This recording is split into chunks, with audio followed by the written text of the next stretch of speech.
All right, guys, we have a special guest tonight with us. We have the three C's again. We have Corey, Collin, and myself. And I brought a good friend of mine for about 25 years, Jason Anderson. He has a very unique insight on politics. Why don't you go ahead and introduce us, Jason? See what you tell him what you got going here. Me, Cody and I go way back, way back. Yeah, we've been good friends for a long time. Have a lot of similar likes and dislikes. I'm local to California, born and raised in Southern California, moved up to the Central Coast, where I became heavily involved in politics. I'm a delegate to the Central Committee, a member of the Central Committee here for the Republican Party and a delegate to the state party.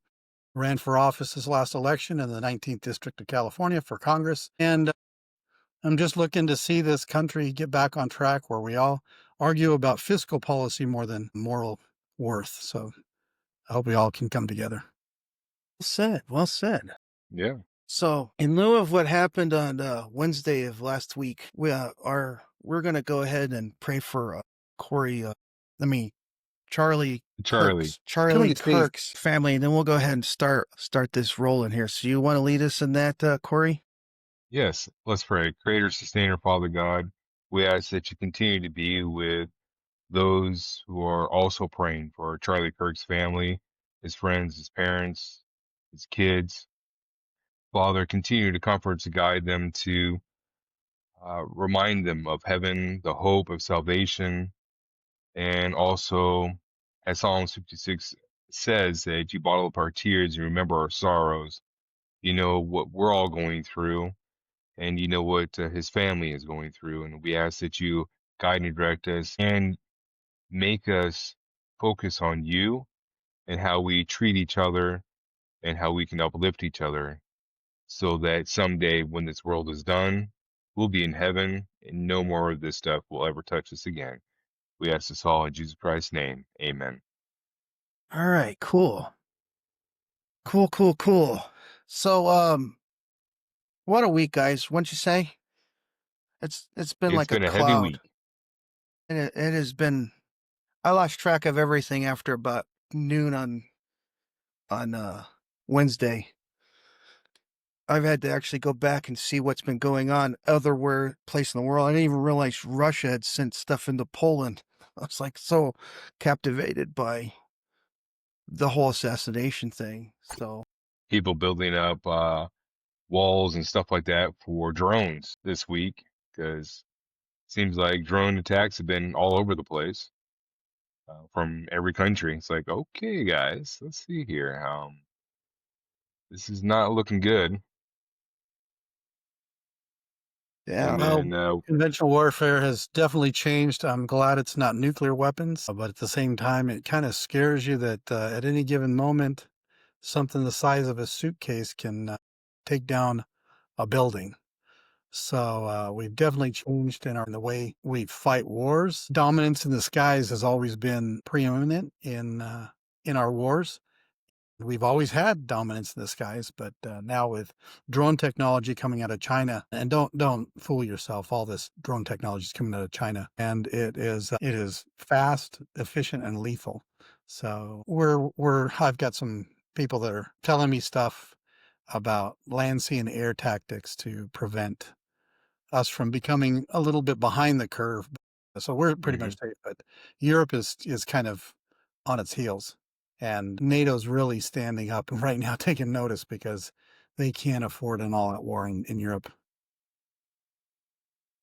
well, they said they were doing probing attacks throughout like Germany and all this other stuff. And this was they were trying to say it was a training exercise and that it was just an accident. But this one was pretty blatant, I guess. And I was trying to look up Article 4 of the UN, their rules of, what is it, NATO or something? I don't know. But it's been interesting.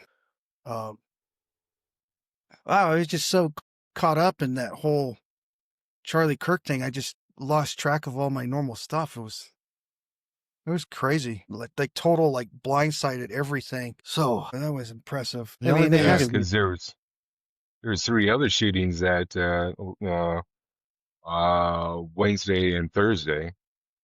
Yeah, the Colorado. You had the Naval Academy Naval And it Academy? seems There like, was Yeah, I didn't hear about the Naval Academy. What was up with that? yeah, there's a shooting at the Naval Academy, I believe. Last I heard, 3 people were shot. Some midshipman went nuts, went postal on it, that got kicked out or something. well, At that's least not a that's the good way to story. convince you. I don't think Well, you're these are going to unrelated. convince. They're not associated with politics, I don't think. I know the high school shooting was a rivalry. That was a couple of kids. That was today. And I And remember what state that was in, but that dominated the news. Colorado was, I think, Colorado. Thursday, 3 days ago. So that's Wednesday. It's amazing how the news likes to shift focus right now. Yeah. We had a day in the park honoring Charlie Kirk, and I tried to get a little time with the news crew that was there, but I guess I looked too normal. They always like to get you get the Too guy on the normal. bicycle with the dog in the handlebars with a American flag outfit. I always get that guy for the interview, but yeah, not a peep, not a peep. And we had about probably 500 people there at the park honoring Charlie Kirk, and about 10 or 12 people protesting Prop 50. They were trying to get people to vote yes on Prop 50. I don't know if you're familiar with what's going on here in California. They're trying Prop to 50.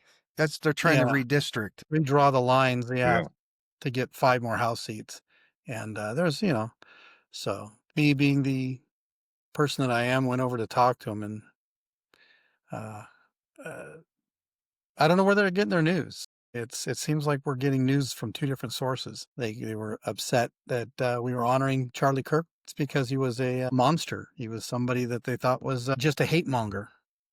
And if you followed him, you knew that that wasn't the case. But Oh man, have you read what actually happened at the Naval Academy? That's crazy. It says false thread led to Naval Academy lockdown and a mistaken shooting from SPs. MPs, yeah. Oh no, shore patrols, Navy. Shore Patrol, okay. Well, I just got So a you glimpse of that. You got MPs for the Marines and the Army. You got FSF for the Air Force, which is security forces, and SP for the Navy is shore patrol. So not that I ever had experience with any of them. Correct. Yeah, right. You like being patted down, don't you? It gets you through lines a lot faster when you ask to be patted down. You go, Sometimes they Only put you you. in that little room off to the side. You got to be careful. well, no, when you start rubbing your hands, who's going to do the cavity search now? Let them through. Let them through. You look We like don't you like enjoy either. So, Yeah. Cody just likes to walk up to him and says, yeah, can you search me? I'd like to tell you about the good news. Let him through. Have you met, what is that? Have you met our Lord and Savior? Another Mormon, no. So anyways, what I was really interested in is when I got pissed off last year and I went and really tried to work with the Republican Party. And you were telling me how to do it, and I was on election day. I called you and I got like 3 of my fellow Republicans out of trouble since they were gonna get arrested for wearing Trump hats into the building. So, but yeah, yeah, you helped direct me, and then I found out that the local Republican Party politics is just bizarre. All politics is bizarre. Like my Well, political how science. bizarre is local? What was that? Define that, Cody. Well, like, what You were you want to gonna? define? What were you saying, Jason?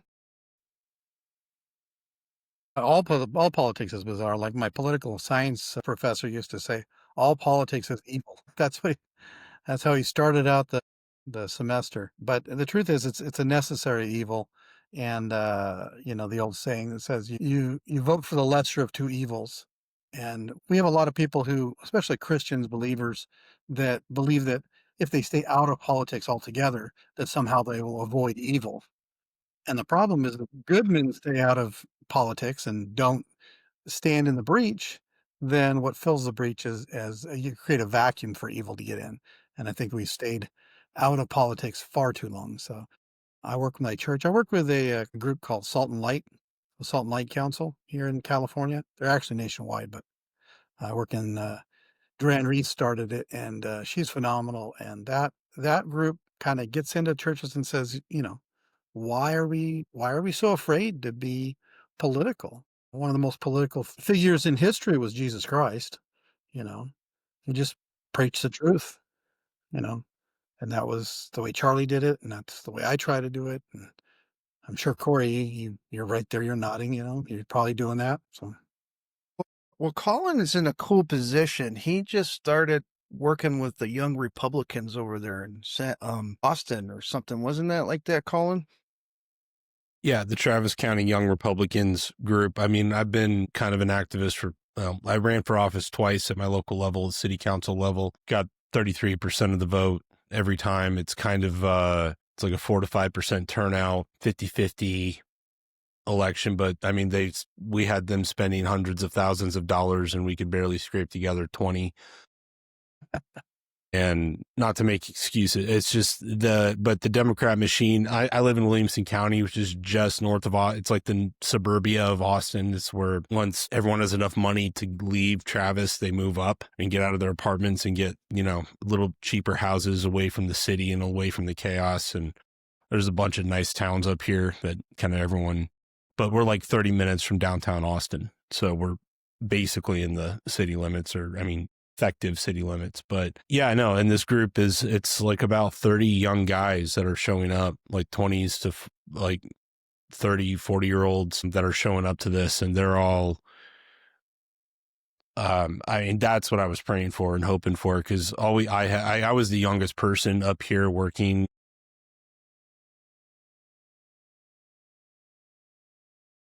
Had to Said something reboot wrong. himself.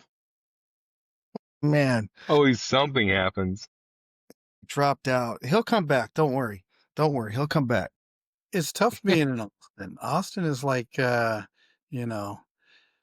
California Midwest. I mean, it's just not, I've been to Dallas, Fort Worth, through, flying through Dallas, but, and that's fine. But, I hear Austin is just bizarre, beautiful city, but just very, very left. So I don't know Yeah, if it's that, kind of a leftist enclave. yeah, It's kind of weird. Yeah. Yeah. And Beautiful then, city. oh yeah. I think San Antonio is a little bit neater, just the whole riverfront and stuff, but Austin's pretty nice. And their Capitol building. The airport there, right? Do you know what's different about that airport than other airports? I've never flown into Austin, so I don't know. So you are not required to remove your cowboy hat when you go through to get checked and your see if you have any firearms and all that kind of stuff through those things through security. No You hat can wear your cannon. cowboy hat. No hat Yep. cannons, right? So you can wear your cowboy hat and walk through. And this one lady was like, the difference between people that are actually from here and the ones that pretend? They leave their hat on. It's like, that's pretty daggone cool. Yeah, I'm not from here, and I don't have a hat, so I'm just gonna go as I am. But it's just one of their rules. Well, it works. I'm old enough to remember before the TSA, I mean, we just had the, remembered September 11th, 9/11. And, before that, we didn't have security at small airports. We didn't, I mean, I'm a pilot and I flew general aviation, and you would just walk onto the airport, get in your plane and take off. There was no real reason to worry about it. I mean, we policed ourselves. We watched out for, people. If you knew if somebody what didn't belong, and most planes are pretty expensive, so you didn't go near one without somebody saying, "Hey, what are you doing there?" So I think Back the when you need, can actually smoke on the planes too. yeah, that's a little before my time. I think they That stopped stopped. That stopped in like the 80s. that stopped when they stopped short skirts and stewardesses. There you go. But or stewards. Sorry. Yeah. Well, that's stewards and stewardess. Yeah, back Yeah. when it was still nautical themes on the aircraft. Yeah. I don't know. It's we change things to try and make them better, and sometimes nobody's gonna everybody won't be happy. You're never gonna make everybody No. happy. It's So just as long as you make me happy, I'm fine with that. there you go. Well, Collin, So, so Colin, you want to finish? Yeah, sorry. It literally crashed. So I don't know what happened. So anyway, finally found a bunch of young guys. That helps a lot. Jason, I can already tell just kind of with your preamble here that you're aware of the sophistication of what we're dealing with here. This is not our dad or our grandfather's warfare style that's going on. Humanity's never encountered something this sophisticated in terms of, you can call it mind control, influence operations, whatever you want to, it goes deep and it's very well funded. And when we're dealing with the population that is basically illiterate, that doesn't know how to do basic source material, scholarship to go and find out what, no one knows the baseline of what reality is 100%, but we can at least try, and most people don't. So you're dealing with kind of a bunch of, and I don't mean this in like a PC way, but a bunch of mentally retarded people. And I mean that technically, and I know that sounds elitist and arrogant, but that's honestly kind of my diagnosis, is because people aren't taking the problem seriously. And that's why I retreated back to the local level. And basically I call it the stronghold strategy of just, we need to start planting flags into townships, into counties, and hold our ground. And young men, I think, are this country's biggest assets and are to be protected and lifted up into those positions. And because and then over time, then maybe the culture shifts, but that's not something I can directly control. So we're focusing at the local level as much as we possibly can. In full spectrum. Budget, elections obviously are a big thing. I live in Williamson County. This is one of the railheads of the reindustrialization effort going on in America. We just had $1 billion fly in here for a Samsung plant, all kinds of things coming out of that. And I mean, that's enough money for like a town to spring up, kind of similar to what you see in Starbase, and a whole new dynamic to the political system. A bunch of H-1B visa peoples coming in that don't really have any ties to the country, that are political tools for, and it's a very complicated problem. And I'm just trying to work it from step one, first principles mindset. Yeah. Our public education system has failed American children massively. I have an employee that works for me, and he speaks Spanish. He was born here and speaks Spanish because his family was from Mexico. And so they put him in a charter school that taught him Spanish from, the first several years. Now, unfortunately, we get 2 years of Spanish in high school, and it's insufficient for anybody, except for genius, to leave high school Spanish being fluent. I know everybody says jokes about, barely being able to ask for where the bathroom is, and they've had 2 years of Spanish in high school. And the truth is, I fear for my children, because they're going to have a struggle getting jobs, because one of the things on an application is, do you speak Spanish? And when we have, how many people have called a helpline and got someone to help you who barely spoke English? Anybody have that? Anybody ever have that experience? No, Usually from never. India or Pakistan. Or Filipino, or any other language, but their English is barely understandable. And it's more often than not that you get that. But the reason that happens is because when they hire people for those positions, they want to hire someone who can speak as many languages as possible. So if you speak, a Tagalog fluently, and then you barely speak English, you get the job. And unfortunately, that's why we don't have too many English speaking tech support help on our helplines. But it's happened back with Clinton, and making it easier for people to access government services. So by making all government forms available in all languages or any language that you wanted. And unfortunately, I think if we don't have a common language, we have trouble speaking to each other anyway. And how can you have a national dialogue when nobody speaks the same language, or the native language is not a single language? So I think that's a big problem. I think we should fix that first. And I Be can prepared. speak to that because my daughter and son go to my daughter graduated this year, and my son going to the same charter school, and my daughter can't translate. She's like, I don't understand what they're saying. She can have a minor in Spanish or maybe a double major or something like that, and she doesn't know Spanish. I was like, Yeah, how does that work? yeah. That doesn't make sense. My son, he's able to pick up and do a whole lot better, but it's like, what's going on? This is, yeah, if you learn a language and they're giving you a certificate or stuff like that, you should be able to speak to someone. It comes down Well, from the Department of Education. A lot of these rules that came down, the Department of Education has been a disaster for education. Yeah, It's exactly. should be the Department of ruining education. Well, it doesn't exist anymore, does it? They've cut it back way, way back, but it's now moving everything into the states where it belongs. And you can start seeing different states, put on different things. But what happened was that I served on a local school board, and that school board was trying desperately. Oh, got a little earthquake going on here. No, it's okay. that's the blessing of being in California. A little tremor. Yeah. A little shaking going on. Old I San said something Andreas bad giving about, you. Yeah. A wake up call.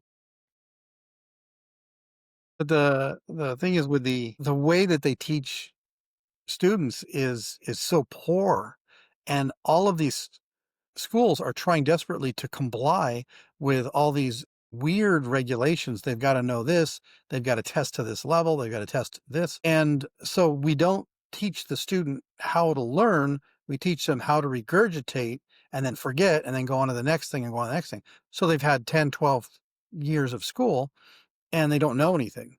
They just know that they made it. And how many students get out of high school going, that was awful, I made it, and And then they go into college and like, how do we do this? then it starts all over again. And some of the dumbest people I've ever met have had 2 or 3 degrees. And it's like, what are they teaching you? They're not teaching you how to learn.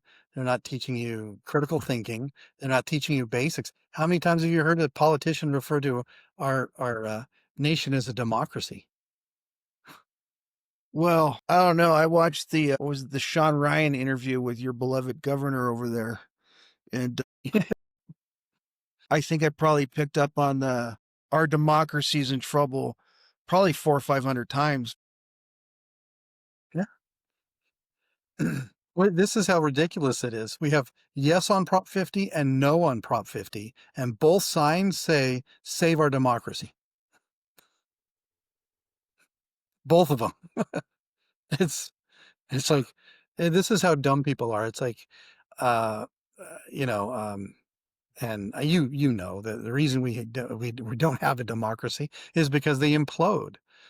We need certain protections for all people, no matter what, from the government, not from each other. And because if we give too much power to 51% of the population, you'll end up with 49% of the population enslaved. So, so we have a wonderful system. It's survived over 250 years, and it's just, we need to embrace that. We need to teach that. We need our teachers to really be refined in the understanding of it. And if I see another TikTok video with a teacher standing in front of a trans flag, talking about the fascist President Trump, I'm just gonna pull the rest of my hair out. I don't have much left. Well, Don't even know the definition of fascist. I think right now their tactic that they're taking of criticizing Charlie Kirk is really backfiring on them right now. People are pretty. I've seen at least 5 reports today of teachers being fired because of what they've said about him all over the country. Nothing from California, but it's just, I think people are tired of playing these games. So What we really can- need is no, you go ahead. what we really need is agreed sources of information that are truthful. You know, if we can, if I can say I heard it on Fox News and everybody goes, oh, that's a trusted source. Or somebody else can say, oh, well, I heard it on NBC. That's a trusted source. But we have no media that is trusted anymore. 50 years ago, everybody saw Walter Cronkite said it. They could rest assured it was true. We found out later that was not true. But Yeah. but at least we all agreed that what truth was. And so it's going to take us a little while. I think these podcasts are fantastic because they're truthful, they're honest, they're local people just talking about ideas. It'll bubble up to the surface. You guys call me out if I say something that's incorrect. I'm sure you'll call me out. I know Cody will. Oh yeah, yeah. And I started listening or reading Epoch Times, and they actually source back to where they get their information, articles and all that kind of stuff. And my wife and kids are like, "Oh, you're just regurgitating this and that." And so I started showing them the articles, Are you and talking then Epic it, Times? yeah, Epic. I call them Epoch because I've I'm heard it. dyslexic. I've heard it both ways. Oh, it's epoch. Yeah, That's like so like an epoch, like an age of the earth, like an epoch. yeah, and I liked it. It was pretty cool. Yeah.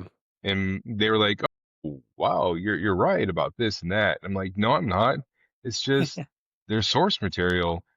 They show where it comes from. You can click on the hyperlink and follow it back." And they started, especially my wife, started reading it more. It's like, okay, yeah, because that's what we want. What you just said, Jason, is, hey, can we trust the source? You know, where did they get their source, right? And a lot of these times, people are just spousing things. It's like, oh, all right, you know, where's that coming from? And that's what Cody and Collin started or were doing when I came on for the first time, citing your sources where you got this information, that information, and then popping it up on the podcast. Because, hey, who knows where we can throw things out of our left nostril, right? Is it right or wrong? I don't know. It's going to get even more critical that we do that bit, you know, because AI can create entire stories. I mean, well, I was at the Capitol on January 6th. I don't know if you know that. I was literally at the steps of the Capitol on January 6th. And I saw the whole thing unfold, and it was amazing how the narrative became a standard, and that narrative became fact and truth. And I can guarantee that what you guys have probably heard was not factual. And they've had full documentaries that have refuted most of what the narrative was through the mainstream media. And still people believe, you know, a bunch of people showed up to, you know, charged the Capitol and took over. And you know, the narrative, the facts don't line up. What I saw didn't line up. I know Stuart Rhodes pretty well. So I've Stuart had Rhodes. kind of back behind the scenes, I don't know his lawyer, but I've been in conversations with people that are really close to his lawyer. So I got to hear kind of the other side of this of stuff that I can't Who is repeat. Stuart? But he started the Oath Keepers. They put him, he was like one of the only guy, I think he was the only guy they convicted for sedition, which is like an actual attempt to overthrow the United States government, and Trump pardoned him, let him out, but he was in prison for like 2 years, like Yeah, a lot of people were in prison. in confinement. Like he was in a cell by himself for 2 years. And I mean, I know a bunch of people that, I mean, not a bunch, like 2 or 3 others that got roped into that. Well, I'll give you an example. Cameron Clapp, who's a local here, he's a triple amputee. Okay, he's got no legs, missing arm. Okay, and his job was selling, guess what? Prosthetics. Loved his job, was really good at it, but he decided that he was, you know, going to get some into politics, or not politics really, but journalism, and he decided to fly out. He was actually with his girlfriend in I believe Hawaii, and said, "Hey, this is really important. I got to be there for this big event. I want to journal it. I want to, you know, be a report on it." And so he flew out to Washington and was walking along and saw all the chaos that was going on, which was, you know, it really wasn't that bad. There were no fires. There were no cop cars turned over. there was groups of people that were antagonizing the police, and they obviously weren't with the crowd. It was just obvious. There are a bunch of them wearing orange flags, Yeah, like on yeah. their arms. I have video and photos and firsthand testimony of the groups of people that were there were plants that were dressed like Trump supporters and going in and instigating problems against the police. And the cops shot tear gas behind the crowd in front of the Capitol. Down into it, yeah. They were totally against protocol, totally Yeah. against procedure. Shot it down into the thing and created this hornet's nest. And they kept shooting when people were screaming, "Hey, we've got injured." They kept shooting. So yeah, it was that was the chaotic. That was the pit, like a mosh pit at a concert, right? That was the mosh pit. Anyway, so Cameron sees this long runway going up into the Senate building, and it's there's a police officer standing there and a couple people standing there, and he walked right past him and looked in and saw this open door, walks into the chamber and just looks around. He was there for like, I think, not even 2 minutes, and there were police there. Nobody asked him to leave. Turned around and walked out, right? That was all he did. And they wanted to put him in jail for 20 years. You know about Hmm. He lost John's everything, lost his job, lost everything. Had to, the attorney's fees were incredibly insane. And they had video of every square foot of that place has video. So they could have tracked him from where he started on his car all the way into the building, all the way back, and looked at it. A judge could have looked at it and said, he didn't do anything. Trespassing. That's maybe it.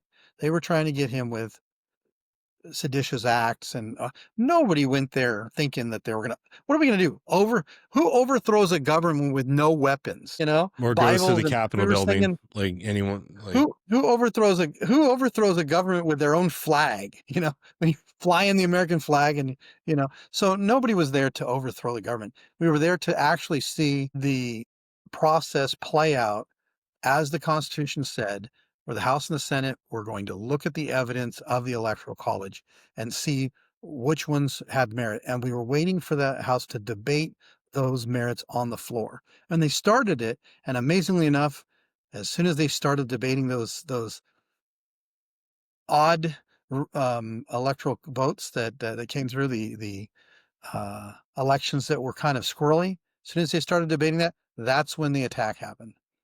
It was not something that was, you know, it's like if you're there to see a concert, you don't rush the stage and tear down the speakers, right? You're there to see the concert. So it was, and when we left, we got back, and the narrative was all over the news, and I'm just shaking my head, screaming, "This is you know about John Solomon? John Sullivan." Oh yeah, he was Antifa guy. He went in there. He was actually right next to Ashley Babbitt. Yeah, he got the footage. that Do hallway. you know about his background? Yeah, he was like an Antifa guy, or he was a leftist doing. Well, yeah, but he was also an Olympic. He and his brother were both in the Olympic athletes, both in commercials tied to CCA running them. And the day CCA? after, or CAA, sorry, that you know, it's like the top actor agency in the country in Hollywood that runs, you know, actors. So, and there's footage of him in there going, we did it. Can you believe it? We did it, you know? And then the day after or not even, I think it was that night, he's on CNN front and center with his feet, with some chick just sitting there silently, like his handler, going like, and he's like recounting like what he saw and everything. And it's just agitprop 101, blatant. Like, I mean, it's not hard to do, honestly, with people that are just paid by contract, like, and that sign NDAs that know they'll be destroyed, especially if they're tied to CAA, because they have a lot of muscle to throw around, and you don't need many of those people. Yeah, a lot of these people, I'm sure, that were there are fighting for the cause. They want a communist overthrow of the Sure. Yeah, government. you And got the they useful really know. idiots running around, but then you got the organizers, the people that, run it behind the scenes. And I mean, They have Ukraine, video. that's what happened, and what just happened in Nepal the day that Charlie Kirk got killed, and who flew down there a few They days overthrew. before? Victoria Nuland, the angel of color revolutions, just flew into there. And then all of a sudden, Nepal has overthrown its government. So this is just like, we're dealing with military operations here, in my opinion. Well, the psyop that's going on right now with Charlie Kirk is all over TikTok and all over, social media. Are all these people just screaming that, he was a terrible person and they want, they're happy he was dead. Half of that is not legit. Half of that is the Yes. Chinese trying to stir the hornet's nest and make a bunch of people upset. I'm not upset at anybody. I just think we're tuned into two different channels, right? Well, you've got one channel that's Fox News and one channel is MSNBC, and near the two meet. So we've got to start talking to our neighbors. Just knock on your next door neighbor's door and have a cup of coffee with them. It doesn't have to be political, but this is an interesting thing. I was talking to this lady today, and she was convinced that Charlie Kirk was a bad guy who was just a hate monger who just hated people. And I go, where did you get that information? She goes, oh, it's well known. I've watched his videos. And I go, really? In context? She goes, oh yeah, in context. I've watched all his videos. Okay. Well, you can't watch his videos, see what he's doing, and then get that as a takeaway.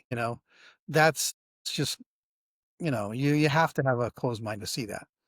So I pointed to her husband and I said, well, if I said something bad about him, would you believe me? Right? She goes, well, it depends on what you said. Typical wife, right? Throw the husband under the bus. But I said, no, I know if I said something that was outrageous about him, you would probably not believe me because you know him personally, right?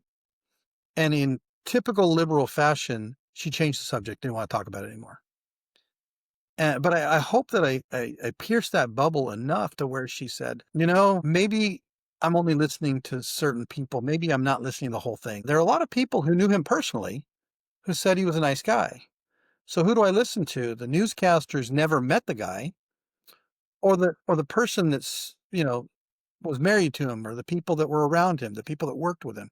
They say that about Donald Trump all the time, how what an awful, hateful person he is, how racist he is. But everybody has worked with him. His first campaign, they couldn't find somebody who'd worked for him that didn't like him. They got a I think it was a contractor that had worked for him one time, and he had a beef with him and was going to file a suit against him for non-payment of work that was done. And they got a hold of him, and when they did the interview with him, he says, no. When he found out that he hadn't been paid, he called me up to his office and wrote a check right there with no paperwork whatsoever, just wrote me a check. And it's like, and they're like, no, he has to be evil. They were disappointed that he didn't do. He was a good guy. You got the Bill Maher, who has his own cable show and all that kind of stuff, and he went and met the guy, and he talks about it, and it's like, I changed my mind. I'm still gonna make fun of him and all that kind of stuff, and I'm still gonna do what I do. But he goes, he's not the same guy that everyone says he is. And I think that's the way everybody is kind of got to start looking at these political rivals. They're not monsters. They're just people with different ideas. So the Gulag Archipelago, right? That's kind of a book that's on the tip of everyone's mind in the last several years about communist Russia and what it was like. There's a story in there about horrible. There's a story that stands out. I mean, there's many stories that stand out, but this one especially, of this game called Comrade, where they were on a train together, or there were like multiple convicts, and Solzhenitsyn was sitting there, and he picked up on a game that the veteran convicts in the system were playing, going, no, we must stand up for the fatherland, and there's much work to be done for the glorious revolution. And then the newbies are like, oh yes, the new revolution, yeah. And then you go, I thought there was like a food shortage, and we just came through Moscow and we saw they were flooded with food. And they would go, oh, yes, but no, that had to be redirected to the directorate. So that actually, I think it was reversed. They were arguing like, no, there's plenty of food to go around. It's just that it has to be centralized for the sake of the revolution. And it was really like, what kind of absurdity could I present to people that are freshly brainwashed that would get them to go, yeah, this is crazy, and these people don't know what they're doing, and they're killing us all.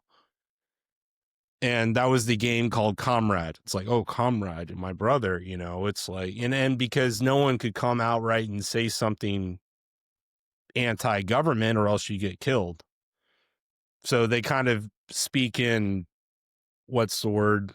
Like, use rhetorical devices basically to kind of get around the, you know, to kind of say it without saying it. You know what I mean? And that was like, that was a funny game to the vets that were disillusioned and realized this was insane and no one knew what was going on. And we're all just lying to each other. And to me, we're in a modern version of that today. And when you said salt and light, I've identified, my personal opinion is, as dysfunctional and crazy as the modern American church has become, they're the only institution that has the bandwidth and ability to break us out of this spell. And you don't need all of them. One or two. Would you talk about that and your experience, Salt and Light? Because I worked for CDF and they were a part of our strategy and they were partners with us. Yeah. Well, Salt and Light, Salt and Light is the overarching group, and it's basically, I mean, it's Messianic Jews, it's Christians, it's all denominational, and the idea is that we are to bring salt and light to the world and to come out of our churches, because we go into the church, we pray, and then we leave and we go, well, put your mask back on because, you know, it's COVID, right? And so it came out of this idea that we need to be out in the world, you know, changing the hearts and minds of people with truth. And truth will always bubble to the surface if you let free speech happen. That's why the first thing in socialism is to, you know, say, okay, well, we need to remove hate speech. If we remove hate speech, everything will be fine, you know, because that's the first step, you know. Nobody likes hate. So let's get rid of hate. And then they go, well, everything that we believe is hate is, you know, if you talk about against the government or your teacher or anybody's trying to indoctrinate you. And finally you get to communism where you can only say, you know, hail the illustrious leader of the century, right?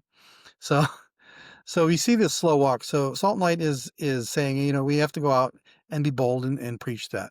So they've also started another one called Public School Exit, you know, because realistically, I believe that public school should only be for those people who can't have access to homeschooling. You know, orphans, children with, you know, parents that are in prison, you know, public school should be the last choice. I can't have a tutor. I can't have a private, you know, school. I can't go to, you know, any other thing. I can't have a local community school.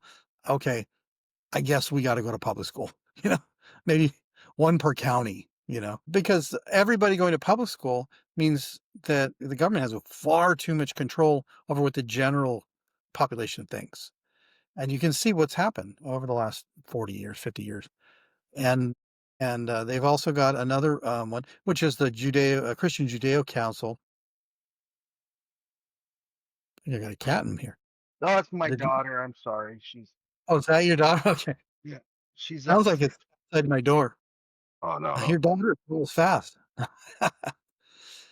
So the Judeo-Christian Council the Judeo-Christian Caucus is a caucus that Christians do with the Republican Party. Now, we would do it with the Democrat Party, but they don't want us. But it's not really partisan. It's just we're a country that was built on Judeo-Christian values. You know, the founding fathers framed it based on biblical principles. And if you take away the biblical principles, if you take the people that are no longer Christian, the government is not suitable for them, you know? So we've taken this idea that freedom of religion means everything goes. But the truth is, you know, some religions are just not compatible with our government. And so they caucus with the Republican parties to try to bring back that center. There's a real push in the leadership of the California Republican Party to simply just say, we're going to be a big tent. We're going to let everybody in, whatever you believe goes. We're going to take our principles and just scratch them off, and we'll just throw a big grab bag together, whatever principles and values you have, and we'll try to get the maximum number of people to join our party. And it doesn't work, because you take out the marriage between a man and a woman plank, and all of a sudden, conservatives leave. When you take the conservatives out of the Republican Party, what do you have?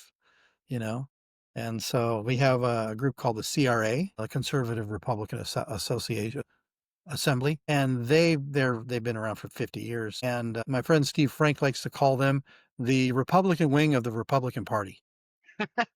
Yeah.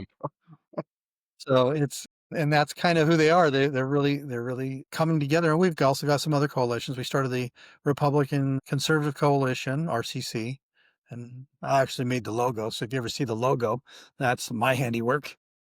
And then RCC, let's take a look at that. yeah, RCC, Republican Conservative Coalition. And then there's we've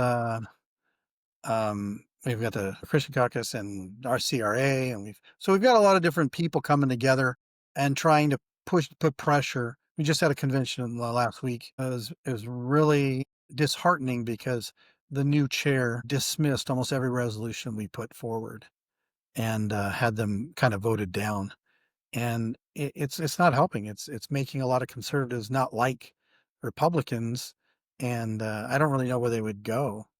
Right now, California's split.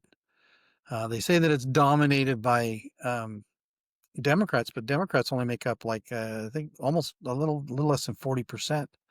And then it's 30%, like 29% Republican and like 20% independents. But they have a political machine that is mechanical and works like a clock. And Republicans, the best thing about Republicans is everyone's a free thinker and thinks for themselves. And the worst thing about Republicans is the same, And Rebel Alliance. It's like Star Wars. Yeah. And I mean, but that's why.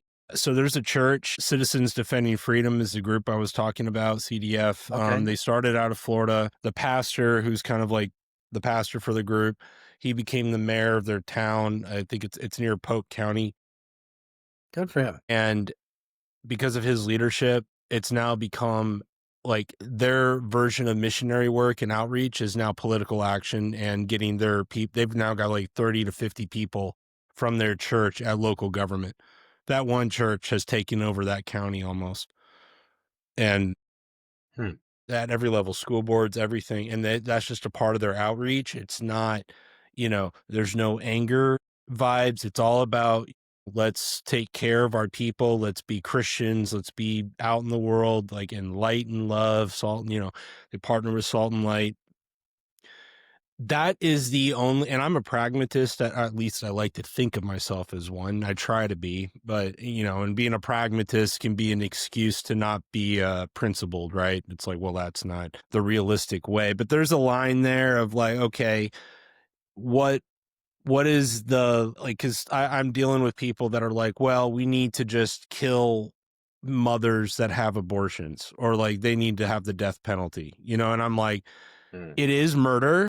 However, is that really like the critical path to get to the point where we get rid of abortion in this country? And they don't want to hear it, because in their mind, what? Yeah. Two wrongs don't make it right. Yeah. It's like, but that was a crazy example, but that's kind of like the problem is people get so tied up in the principles that they don't know how to get to the, the promised land, kingdom of heaven. Right.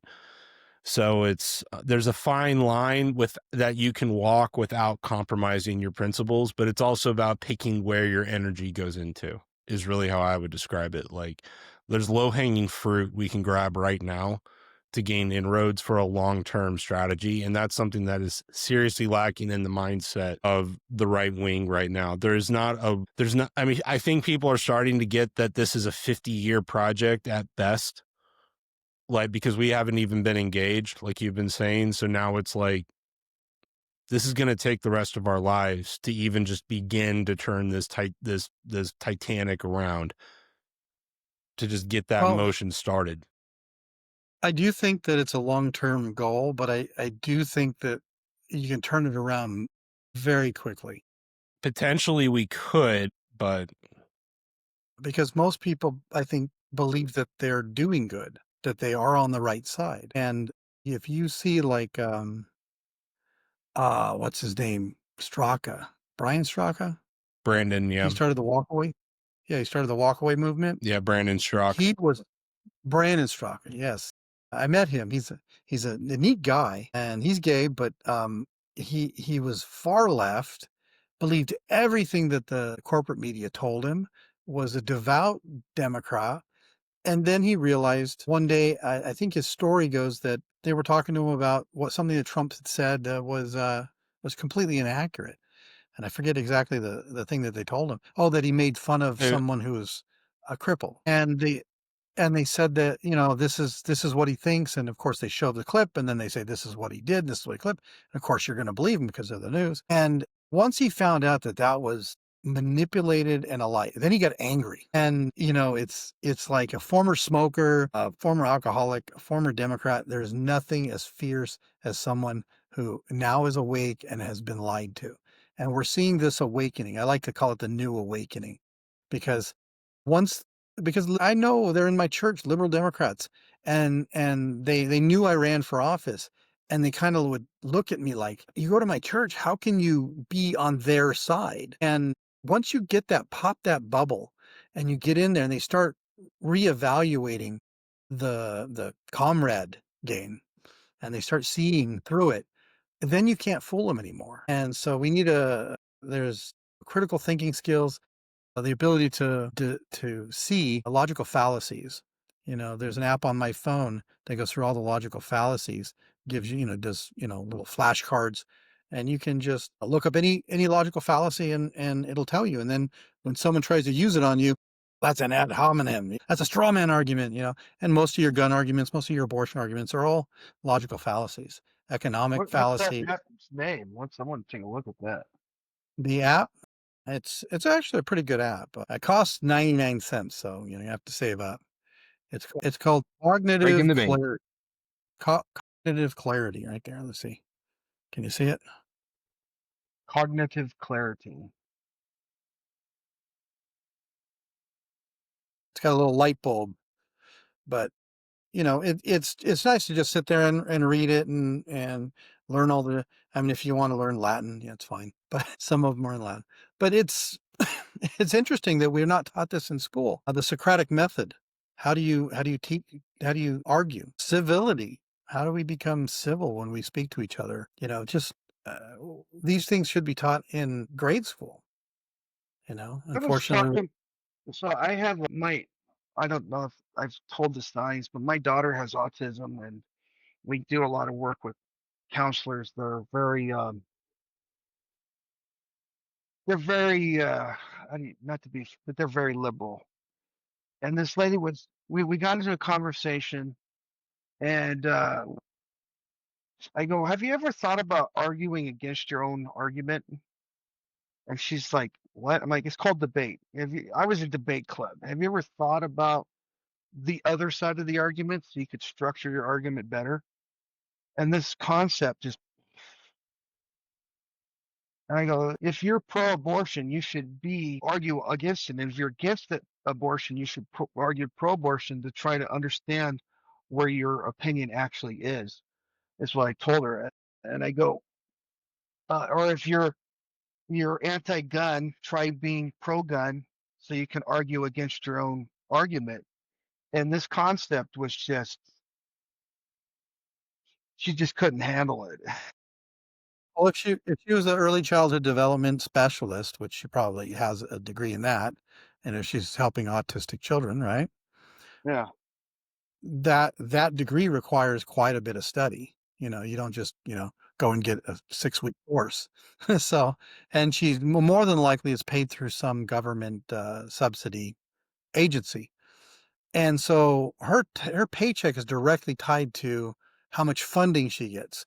And politicians are really good at telling an entire swath of our population who relies heavily on government funds, hey, if this guy gets in, they're going to cut funding. I constantly am hearing, I saw a reel today. Some guy's out in the woods. He's looking at mushrooms. And of course he's saying, well, they're cutting funding. So we probably won't be able to do these videos anymore because of, I don't need someone on my reel telling me about mushrooms that bad, right? If they cut funding for it and there's no private company that's going to step up and pay for it, we probably don't need it.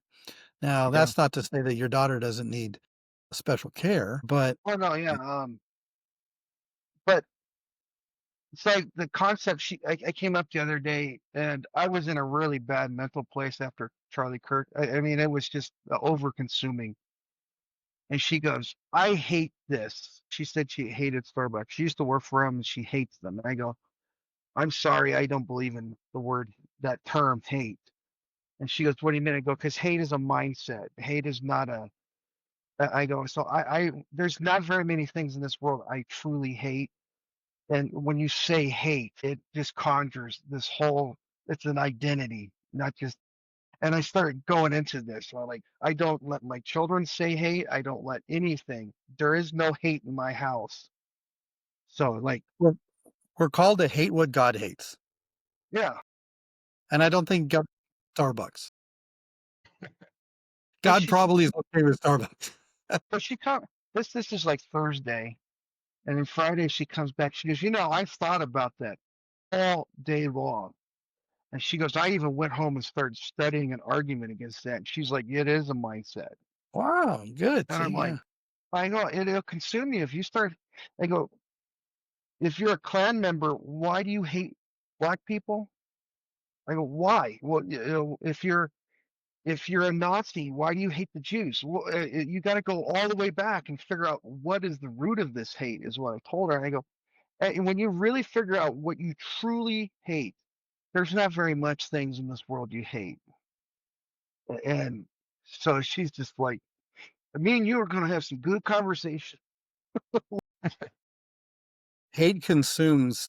You cannot have hate in your heart and love. They don't coexist. No, Okay? So if you no. want to have joy and love in your heart, you have to eliminate the hate. And eliminating hate is simply just living a godly life, living a a life that God um, gave to you. Because we can be imprisoned, we can be shot, we can be debilitated, and still have love and joy in our hearts. Because it is a mindset, 100%. You're absolutely right. Yeah, I mean, it's just, I told her but love is because they're an emotion. Hate is an emotion, and love is an emotion. And I cannot understand someone who works with children saying the word hate, because you have to, if you work with autistic children, I told her you have to love kids because it is hard work to work with and those ladies need all the help that we can give, because I go, wow, this is more than I can handle. I just go, I'm gonna go take a break over here. You guys, you got this for a few minutes. I'm mental overload with what you guys are doing here. So, but I don't know. It was one of the things that came up this week. Whenever someone said something, I was just totally unabashful. Like, no, no, we can't do that. And that's just not right.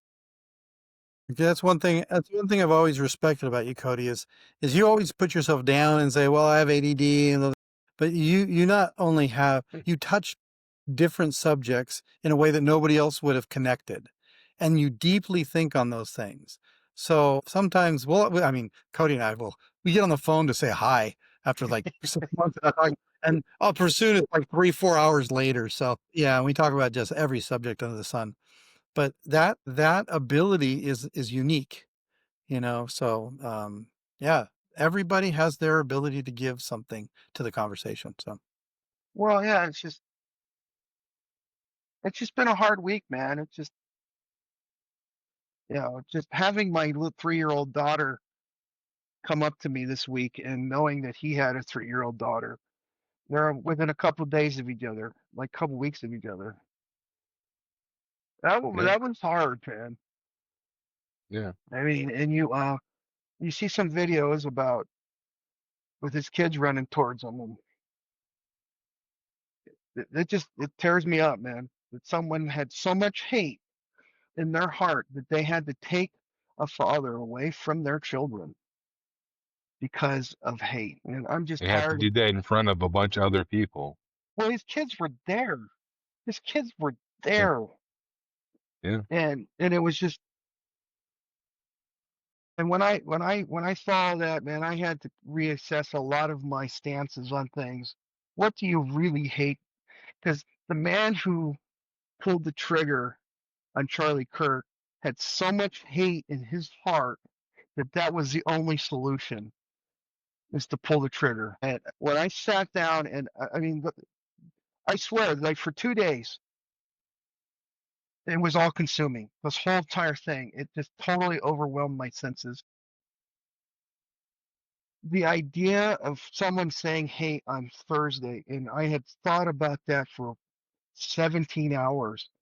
Just like, how can you hate Starbucks? I mean, they're a company. I mean, it just, the things that people have done in the words of hate just blows my mind. And no one deserves it.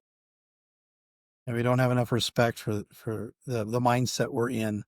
Bible says the tongue is a fire, and it will ignite things that you can't put out. You know, you speak crossly to your wife, you know, that she remembers that hurts. Yeah, they do. Yeah, you know, how you say something to them. I'll tell you a little story about a friend of mine. I'm gonna confess right here. Okay, I'm not perfect. All right, I've been enraged. So I had someone dropping something off at my shop, and I got angry with them because of the way they were doing it. And it wasn't that big of a deal, but I was in a bad mood, and I read him the riot act. And this was a friend, and another friend of mine was with him at the same time.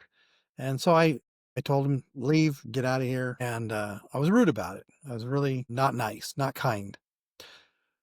Well, I got a message from him that really convicted me because he's a fellow Christian. And he said, look, he goes, my first reaction was to never talk to you again. To leave, the way you treated him was wrong. It was bad. And my first reaction was to never talk to you again, just to write you off out of my life. But he says, because I'm a Christian, my job is to rebuke you for your behavior. And he went down through the list of things that I did that were wrong and told me about it. And it really convicted me. I mean, in a selfish act, I acted poorly, and he called me back, and he made me look at my life and reflect on it and become a better person because of it and hold my tongue a little bit longer. And our relationship became much stronger because I called him and I texted him back and I said, look, thank you for convicting me, calling me out on my behavior. And he was a little shocked that happened, but that's what we need to do. Iron sharpens iron. We are in this together. Nobody's perfect. And if we don't call each other out on our misbehaviors or our sinful nature, we're just destined to be alone and let other people guide our life and not be guided by who we really should be listening to. So, yeah. Yeah. I've been on the other side of your anger before. I understand how you probably felt. Yeah, but you deserved it. You deserved it. That was motivation. You can dodge a wrench now. I'll tell you that. Well, I taught you. Yeah, that's true. No, One of my twice. favorite He fired One me of my favorite twice. lines. Yeah, Lines. Tell me that movie. Tell me the movie. Can you dodge a wrench? You can dodge a ball. dodgeball. Dodge and dies. Yeah. I was talking to Collin. He hasn't seen Blues Brothers. I can't believe this guy hasn't seen Blues Brothers. What? Yeah, Who? I was going. I pride I hate myself him. on seeing pretty much every movie that's ever been made, and I've purposefully missed that one because annoying people always tell me you got to watch Blues Brothers. So I'm like kind of, but I agree, Cody. I need to watch it. I'll watch it soon. I'm out of stuff Jake to and watch. Elwood are right there.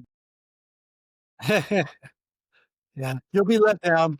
You'll be let down. Yeah, Like every movie that everybody says you got to watch this movie. yeah. You'll be let down, but it's still a movie you got to watch. Well, what was cool is one time I was at your shop, and the guy that came in to, I forget what we were doing, but I remember the conversation with him when he's with the electrician on that movie. He was talking about the whole going through when they do the chase through the mall, and they're sitting there looking at, oh, they got the new selection out today, and they're driving through the mall. Oh, yeah. Oh, that was a real mall too. It had Yeah, been closed down. Yeah. and then they reopened the mall actually right after they did that. But yeah, yeah, no, I've done things that when I first met you, I am so like, we went shooting one time. I'll tell you a quick story. I got co- um, Jason had bought his first pistol. Me and him went out and bought it, and we went down to San Luis Obispo to shoot it for the first time. And I brought my shotgun down, and he was Oh, like shooting. He was shooting this target, and he comes up, and looks at this, and I look at him. I go, "You think that's cool?" And I get the shotgun and blow the whole target away. Like that's I was so proud of that target. I was hitting center mass first time out with my new pistol, and I'm like, this is cool. Look at it, I got a good grouping. And he just pulls up his choo choo, boom, blows a big hole in the middle of my target. That's Cody. From 4 He feet hasn't away. changed much. Yeah. Oh, yeah. There's a reason I don't go shooting with him. I would like to do. Yeah. I know we're probably getting close to the end here. I don't know how are we on. How are we for time? We're at an Wow. hour and a half. Okay. One thing I wanted to talk with you a little bit about, Jason, and we've been touching on it, but to me, I'm trying to come up with like a critical path of, okay, step 1, 2, 3, 4, like, all right, so this is what we all have to do to move the ball downfield. And obviously everyone has different jobs and roles and gifts that God's given them to step into the breach. But there is an overarching strategy that I've identified. It's not my idea. This is an amalgam of many other people, but I just want to throw it past you to see if you're seeing what I'm seeing, or if you can add or detract from what I'm missing. Step 1 is the Republican Party is our only avenue, just pragmatically speaking, because the Democrat Party, if there was a way to infiltrate it from the bottom up, I'd be all for it. It's impossible the way it's structured. It is, in its very nature of how it's financed and run and organized, it's a top-down run organization. And we live in a 2-party system, so that leaves the independents, God bless them, they really haven't taken that problem seriously enough. They've kind of made it a battlefield of ideas. God bless them for that. I like independence, but it doesn't work in terms of in where we're at right now. Maybe once the Democrats go the way of the Whigs, which I foresee happening eventually, I don't see how they can continue to survive on grift and total lies and absurdity. It's going to destroy them eventually.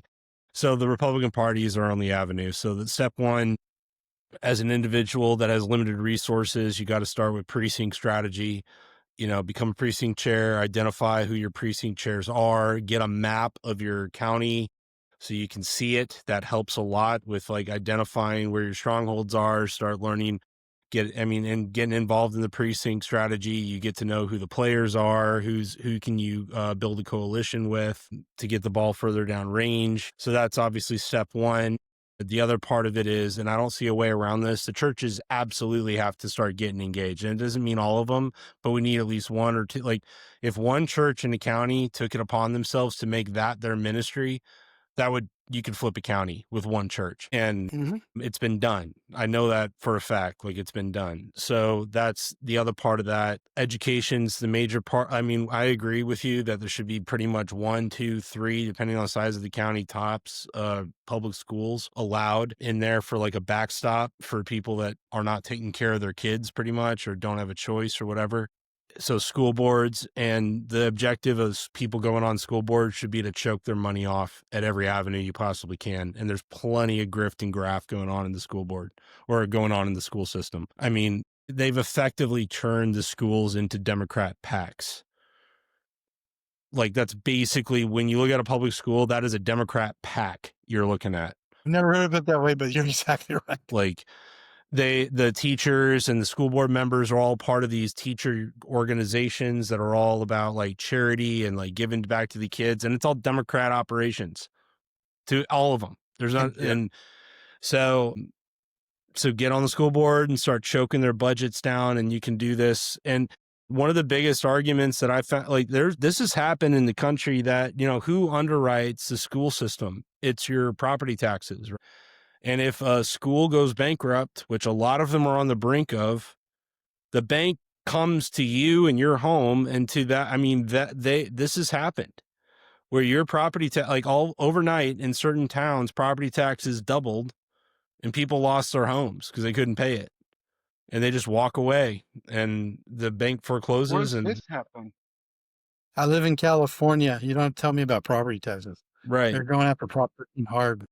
I'm trying to think of the exact name of a town. I forgot the name of it, but this has happened. I mean, you could look up local news articles and look this up, but I mean, I know that's how this works, right? Jason, I mean, you're on a school board. You know that ultimately who underwrites it? It's the property owners, right?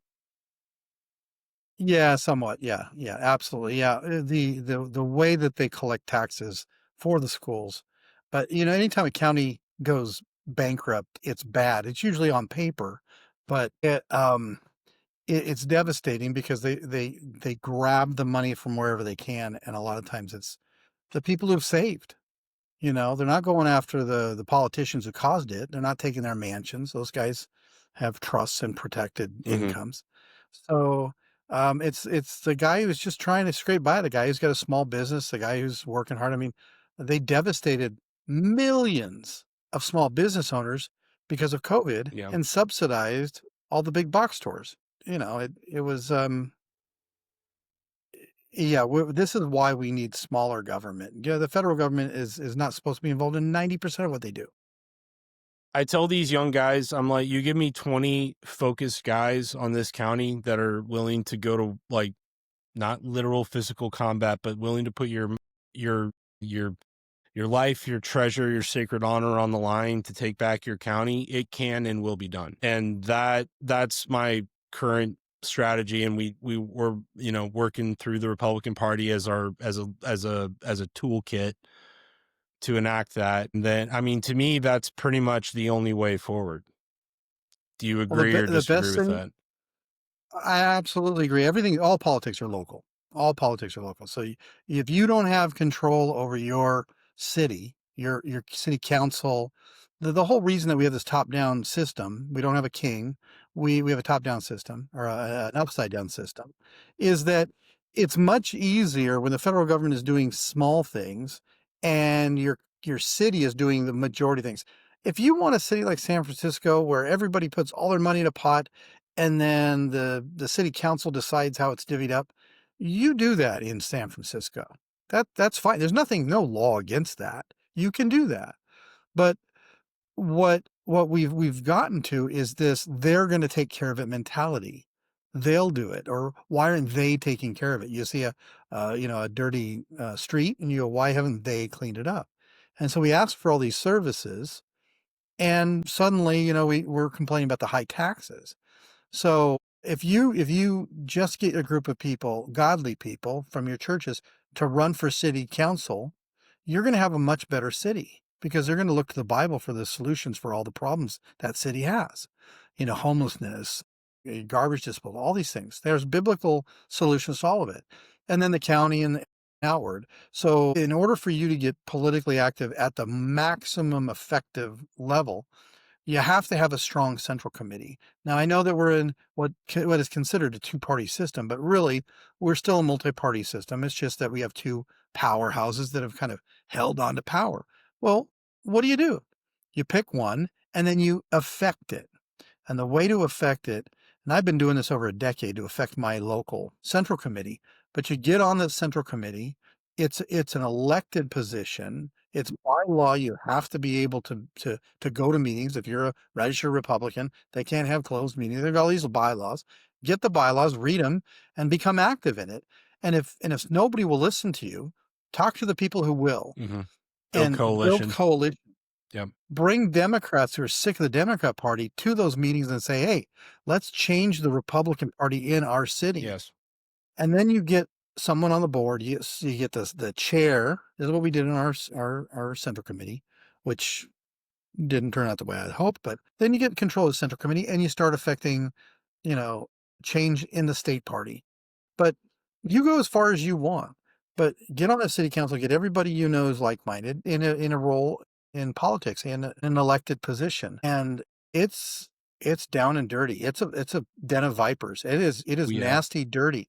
But I always say it's ballots versus bullets. Are you gonna vote? Are you gonna vote for your freedom, or are you gonna fight with a rifle in a mud pit for your freedom? You got a choice. What's You don't do. interesting? You're gonna do the second.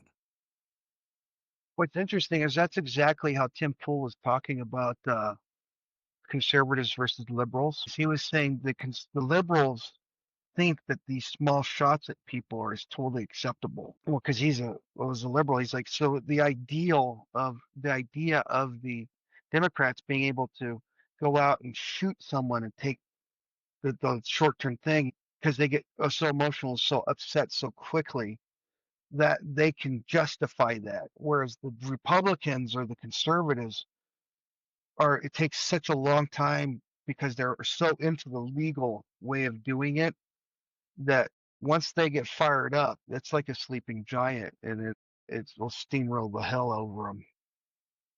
Now, I don't know if this thing that happened now will do that, but I just thought it was interesting that you said exactly that format that he was talking about. We're gonna. Oh, Yeah. Well, you know why Democrats think that way, right? Why? Because they're godless heathens. No, I'm just kidding. Whoa. They're the No, they're the resentfuls. That's what I call them. they're like children who throw a temper tantrum and they don't get their way. And the truth is, civilized people talk about ideas until they come to a conclusion. And I hate this idea, we can agree to disagree. Because two people go away festering. Can you imagine being married and saying, okay, honey, we're going to agree to disagree on this one? It's going to fester. Marriages fall apart over years because of that. So you have to come to some conclusion. And if you keep coming back with a better argument, you'll change people's minds. The goal has to be the truth. You have to say, I'm committed to the truth. If I don't get my way, but we find the truth, I'm okay with that. And Charlie found the truth and he preached the truth, and nobody could argue with that because it was the truth. And he was a master at arguing, but his commitment to being truthful about things was what they hated, because, we love to, revel in our sin. So it's a spiritual battle. We're all going back to that. That's what it is.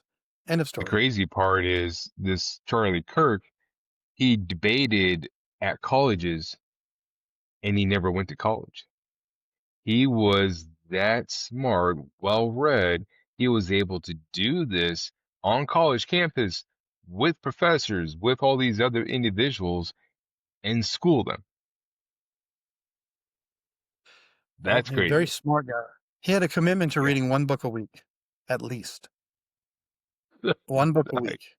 And he would publish them. You could go onto the website and find out which book he was reading. But and then these were not light. These were not like Archie comics. These were really good books. And I can't do that. I try, and it's like hard to pick up a book and get through it. But boy, you got to read. You got to find out how did our founding fathers decide what they were going to put in the Constitution? How did they decide? How did the Declaration get written? And where were the ideas? Why did they come from? You got to read John Locke. You got to read Federalist Papers. Yeah.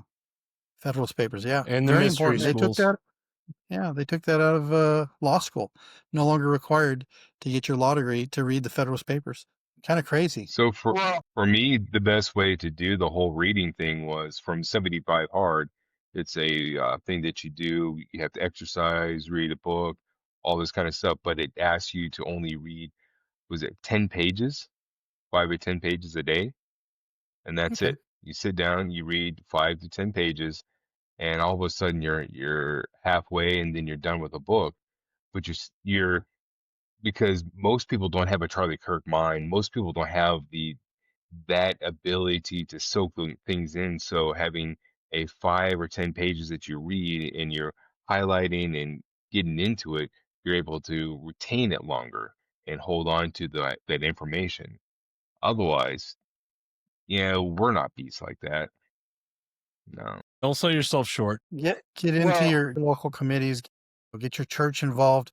Tell your church, tell every church that you have contact with, go, we pay for money to send missionaries to other countries. Exactly. Why don't we have missionaries in our own town? Why is it that the church is 2 blocks away from a homeless encampment and we're asking the city to take care of the homeless? That's We've right. abdicated our obligation as Christians to feed the hungry, clothe the naked, and spread the gospel to government bureaucrats. And those buildings And are they've empty said, hey, 6 this days is our a job, week. you're not allowed.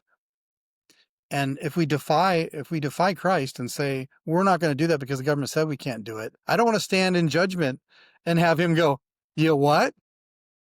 And those That's buildings, not an excuse. sorry, That's a terrible just excuse. adding to that, those buildings are empty 6 days a week, and we have an education problem.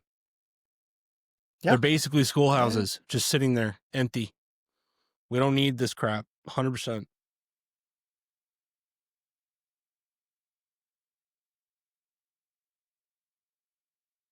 Oh, yeah. I have to do a lot of my stuff through audiobooks, and it's amazing how much information you can pick up in like a 10-minute, 15-minute drive across town just listening to audiobook. Because that's the thing I miss about not driving semis anymore is you could put an audiobook in and just lose yourself in it for like, drive for Days. 11 hours. I was listening to, at one time I was listening to 5 audiobooks a week. You just put it Wow. in and listen to it. And then, that's how a lot of the stuff I gathered was through audiobooks. So you got to find your strong point and leverage it. And if you find that author that can describe very descriptive, it makes it a lot easier to follow along. So I feel always so awkward when you say, "Oh, I read this book," when you actually didn't read it, you listened to it. But I think it counts. It has to Well, you count. retain I a lot of prefer that, when Cody, too. when you're driving a big rig, I prefer that you do audio tapes. Well, it beats. It's really hard to do YouTube. I'm just saying. And people don't say this, but pick what you read. I know he said that because he tried. Pick what you read very carefully because you only have a limited amount of time to pick the right kind of books. Like you start, Absolutely. Yeah. 99% of books are pretty much intellectual drivel and not worth your time. Junk. Yeah, it's like junk food. Yeah. It's not worth it. And it kind of demoralizes you from wanting to read more. So, and I call it, there's a grand narrative at play behind the human experience. And there's not a whole lot of books that tap into that narrative. And you got to be very, very judicious and have some discernment. But you got to also start reading crap to identify crap too. So you got to figure out like you were talking about with that app of being able to understand logic systems and systems analysis in general. Like, does this hold water under its own weight? Whatever I'm reading here, or is this just emotionalism, or is this tapping into some other drive that is good to sell books? Like if most people are reading a book, it's probably not that good unless it's been around for, I don't know, a couple 100 years. I don't know how to make friends and influence people's been around for 80 years. I'd say it's pretty good. Yeah. Yeah, that's a pretty good book. It's one of my favorite books. Don't ever want to give that. Don't ever give that book to a sociopath, though. There's some really good books. I think one of the most influential books that I've ever read, which is the opposite of what I thought it was going to be, was given to me back. Oh, this was right the first year of college. A person that I worked for, he was worth a lot of money. He insisted that I read Think and Grow Rich. And have you ever heard of that book, Think and No. Grow Rich? And it was by Thinking forget the Real author. Rich or Think and Grow Rich. Think and Grow Rich? Okay. Grow rich. And it's still in publication, but he went around as an author and went to all the wealthiest people in the country at the time. And I mean, Rockefeller and, Carnegie, and all these guys, and Ford, and talked to them about what made them grow rich, what caused them to be wealthy. And it laid down the fundamentals of how to treat people and how to work in a system where the capitalist system is fantastic. It is the only system that creates wealth from desire. People want something and they will pay you to get it. And you're not coercing anybody to do anything. You're just offering a product. And the better you're at pleasing people and giving them what they want, the more money you make. So it's a really great book to give you the understanding that most people chase wealth and not good living. So it teaches you how to do good living, and the wealth will come. That was it should be in high school, should be in junior high. All Think and these Grow rich. Yeah. I Think just and Grow bought it. Rich. There you go. Yeah, it's a short book. It's not very long. Who's the author? I can't remember. It's been a long time. Hill. Last name is Hill. Napoleon Hill. Yeah. Napoleon Hill. Napoleon Hill. Yeah, I know. I Napoleon Hill. Yep, recognize that's it. this. I haven't read it though. That's I'm gonna It's add that. this is a short book. It's a good read. I mean, fundamental values. They're truths that will last forever. And yeah, so there's a couple other books. The Toyota Way is a good book. I like that one a lot. Good to Great. Got to read Spygate by Dan Bongino. That'll keep you up at night. My favorite book right here. Boundaries. Boundaries. Yes. Yes. If you want to Henry have a happy Cloud. marriage, have a happy relationships altogether. Boundaries. Very good. But yeah, try to. I even got the in word. Yeah, I was trying to give the what is it? There's 4 books I always give out to when I used to it got hard after COVID. There's 4 books I always give to a freshly graduated freshly graduated college person, and that's one of them is Boundaries, Total Manly Makeover, and then How to Make Friends and Influence People. There was one more. Hey, How to Stop Worrying and Start Living. That's a great book too. Those are the 4 books I used to always give. Can I show a quick? I mean, unless someone wants to add to this, because this is going to be a bit of I a give diversion. out the Attitude Adjustment, Commit Now. I like those. That Attitude Adjustment by who? me and my buddy Daryl Demoda. Oh, nice. Dropping your own Good. book. I did. I dropped my own book Selfless blog. I love it. right there. The If you Attitude didn't think it was worth Adjustment, reading, Commit you Now. wouldn't have written it. If you can't plug your own book, then something's wrong. Yeah. We have an authored person here. I'll do one. What's it called? The Confidence Man. Confidence Yeah. Man. Yeah. I mean, there's a bunch, but this is a good one. If you don't want to be a sucker in this world, that'll help you. We'll just leave those in the doorstep of all the Democrat headquarters. Can I? Well, do you want to wrap up, or I got a short clip here? It's 3 minutes, but Sure, go ahead. Yeah, I got to get going. It's 9:00. all right. This is about Charlie, but this is Michael Savage said something very. Yeah, And I'm not a huge Michael Savage. I mean, I like him, but he's, I take him with a grain of salt. But this was interesting to hear him say this.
I'll bleep that out. Don't worry. There's going to be a few more. I can pause it there, but that's the gist of it. Basically, that's like the number one thing that's standing out to me right now. There's a lot of things, but this is Well, he assumes one thing that I just can't get around in that statement is why would you remove the receiver from the barrel? He's right. If you remove this receiver from the barrel, but you don't, you can remove this. I have one of them in my cabinet right now. I could show you how it works, but I don't know if we want to go there. But well, basically saying like reassembling it to get it dialed back in that's true. That's you could theoretically. There are models, but it's like you can you can take that gun apart. If you have a screwdriver, which if he was an electrician, you can take it apart in probably 4 minutes. yeah. But then why would he reassemble it in the woods to be take found? that down real quick? Yeah, sorry. Collin, you want to take that down real quick? There you go. But the problem that we're going to have in the next weeks and years from now is that everyone's going to have their opinion.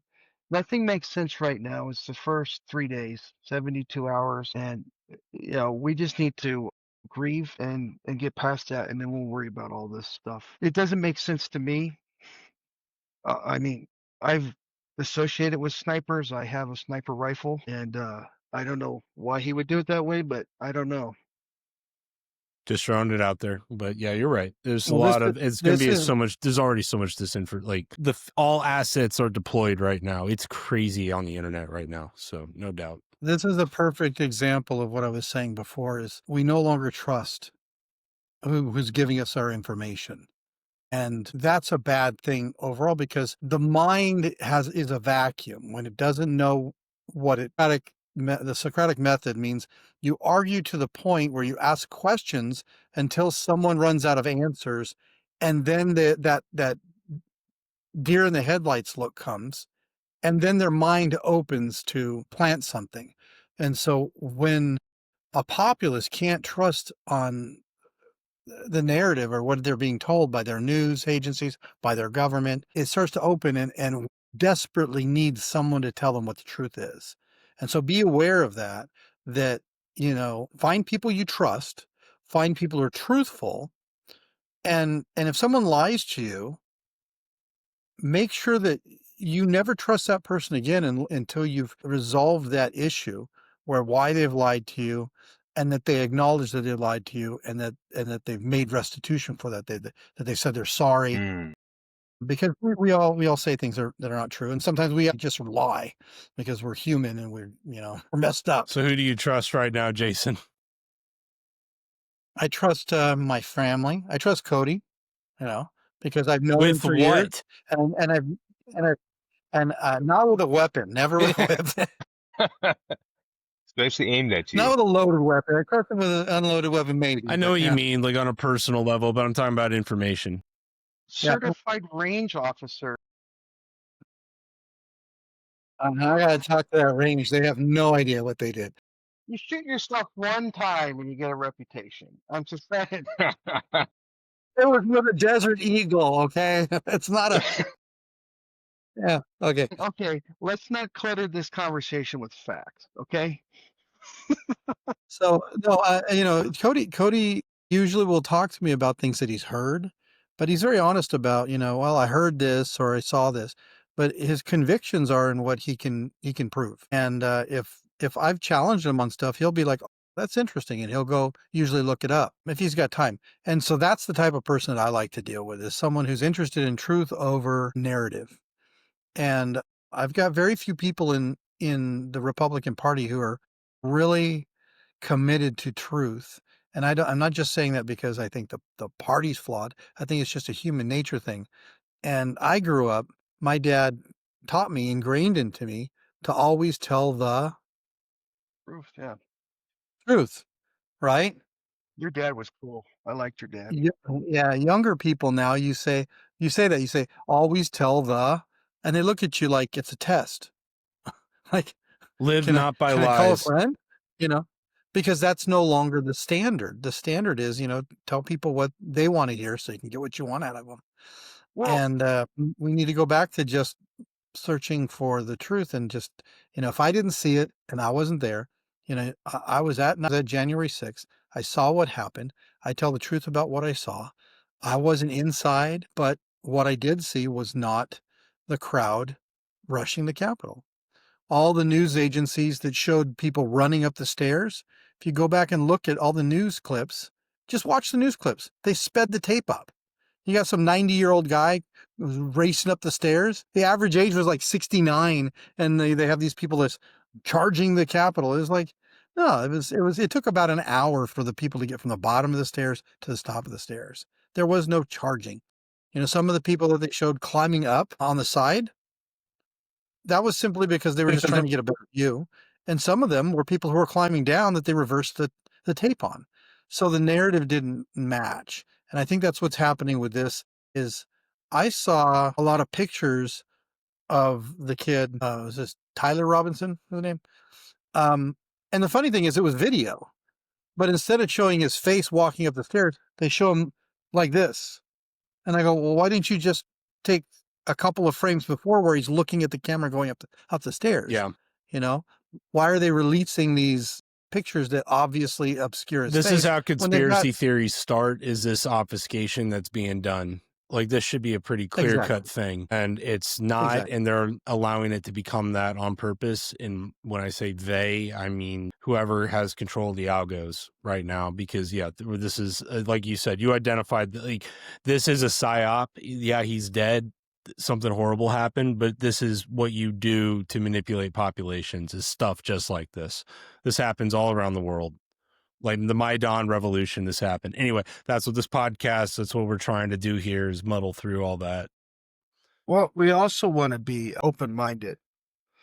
And that's one thing I've always tried to do, is be open-minded. If you show me something, I want to learn from it. And the thing that got me is when I've seen things with my own eyes, like Jason has said, that I know what that didn't happen. And then the media tells me I'm lying. It's like, I think there's a problem with that. Yeah. Another good book, 1984. Got to read that book. I mean, Orwell was a genius. He knew all this stuff was happening. He saw it and spelled it out. Animal Farm is a great book. Those are books that you've got to have your kids read. They got to know them inside and out because it spells it out. We're easily manipulated. Yes. If it wasn't so long, you should definitely have them read the Atlas Shrugged, honey. But that thing's huge. Atlas Shrugged. They got Yeah. I have it here somewhere. Yeah. Tragedy and Hope, Anyway. The Anglo-American Establishment, all kinds of fun stuff out there. What's crazy is how Ayn Rand called it on her predictions on how it would happen. You hear things that they say exactly. It's just impressive out of that book. But yeah. anyways, all right, I'm done. You good? Well, Jason, it was great to meet you. Well, hopefully we can get him back. I think this was fun. Yeah, I'm glad there's people like you out there, Jason. Thank you for doing what you do. It's thankless work. Tell my wife. It's hard. Your wife is a sweetheart. She is. She puts up with me. So yeah, all the time. So Collin, thank you. It's very nice meeting you. You get some sleep because I'm sure it's got to be late where you're at. You're back in Florida, right? No, I'm in Texas. Oh, so it's not too bad, but yeah, it's my bedtime. So too bad. Yeah. Corey, awesome. Well, I'd come and tuck you in, but it'd feel weird. Anyways. It would be okay if he tucked you in and left, but he just sits there and stares at you. It's kind of creepy. It is. I just need a kiss. Good I night. need to stop there. Okay, it's time to go. All right, guys. It was so much fun. I appreciate y'all for coming. Take care. Thanks. This was fun.